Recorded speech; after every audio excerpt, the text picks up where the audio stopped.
So this is how you get out of confinement. I'm gonna be honest with you, nobody really gets out of confinement. So this is how you getting out of confinement. I'm gonna be honest with you, nobody really gets out of confinement. So I instantly got to hit 1090 Jake. So I posted it on the page and shit. So and to your side, break down exactly what's going on in that statement that's posted online right now. So that's a prison grievance. That's what that is.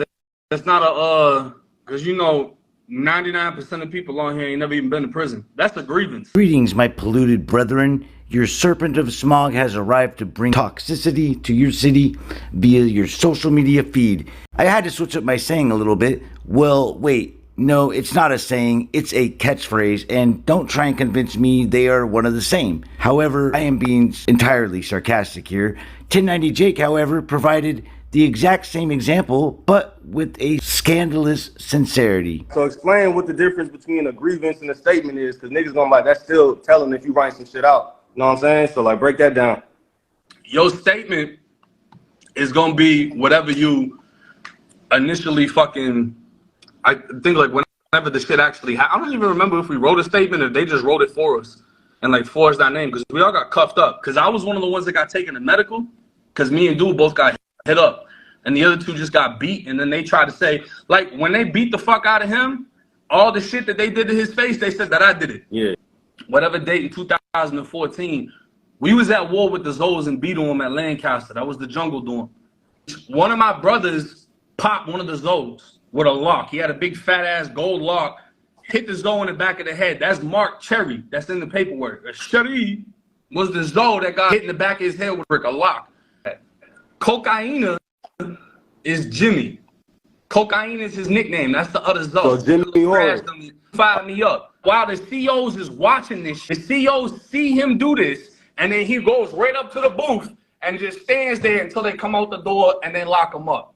So what we call that in Florida, that's a gangster check-in. You can check in where you, hey, CO, I want to go PC, I don't feel safe, or you crash somebody in front of the CO. Do it in front of the CO so you get picked up. One of the homies that's further down stands up because he had a Zoe sitting behind him. So he thought the other Zoe was going to crash out because they trying to get the fuck out of the dorm now because it's war. So he stands up, the CO grabs him. Hey, come here. Grabs him up. That's the other name that's in the case. What, Jerry Lewis? Oh, yeah. He had nothing to do with nothing, but he get grabbed up. Then they start looking at everybody. They're checking hands, heads, whatever. They check Mark Cherie and they see he got a fucking hole like this in the back of his head. So they take all four of us, the kid that fired me up, me, the Zoe that got fired up, and the other homie that didn't do shit. They take us all into the back of the dorm where it's like a back hallway that COs are able to come into the unit without nobody seeing them. They take us back there. They beat the fuck out of the one that fired me up, and they beat the fuck out of my bro, Jerry Lewis. Beat the shit out of them. Then they take me and Mark Sherry to medical. So we gotta get stitched up and shit. We get stitched up, we go to confinement. All four of us got hit with all the same shit. So they lied in the DR and said that I hit him back with a rock and he had a lock or some shit. It never happened. After we get hit with 120 days, I write a grievance. They already know bro popped me because they fucking watched him do it.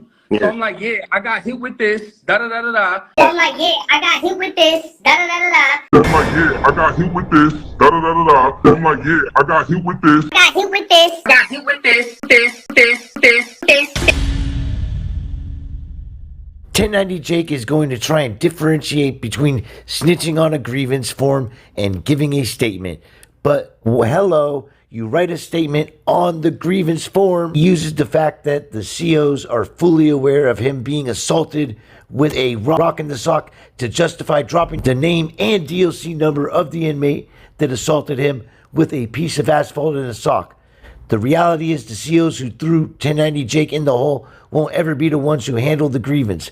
This means knowledge of the assault will no longer be limited to his dorm. The information has now reached an administrative level, forever to be documented in the prison's archives. Furthermore, assaults outside mutual combat can be referred to the district attorney.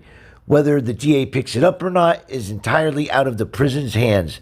Just because people complete their ADSEG time doesn't dismiss the inmate from disciplinary measures sought by the county the prison resides in. 1090 Jake, documenting this inmate's assault on him, opened up the possibility of the inmate catching an in-house case. He don't know whether or not the inmate's assault was picked up by a DA after they left the hole. Certainly, 1090 Jake's written accusation may have also increased the inmate's housing level or points. He may have gone from a minimum custody level to a medium or medium to a high after completing his whole time. The worst thing about 1090 Jake revealing the name and DOC number of the inmate which assaulted him is that now the assault has been co-signed by the staff and the inmate victim. This increases the possibility of a DA picking up the case, because 1090 Jake's words may also assist in the accused's conviction. 1090's actions didn't just have an effect on him or the inmate he told on. It affects his fans that are loyal to the street code, the ones who are not fooled by his selective politicking. The YouTube culture had ordained him as the voice, judge, and jury for all street-related incidents.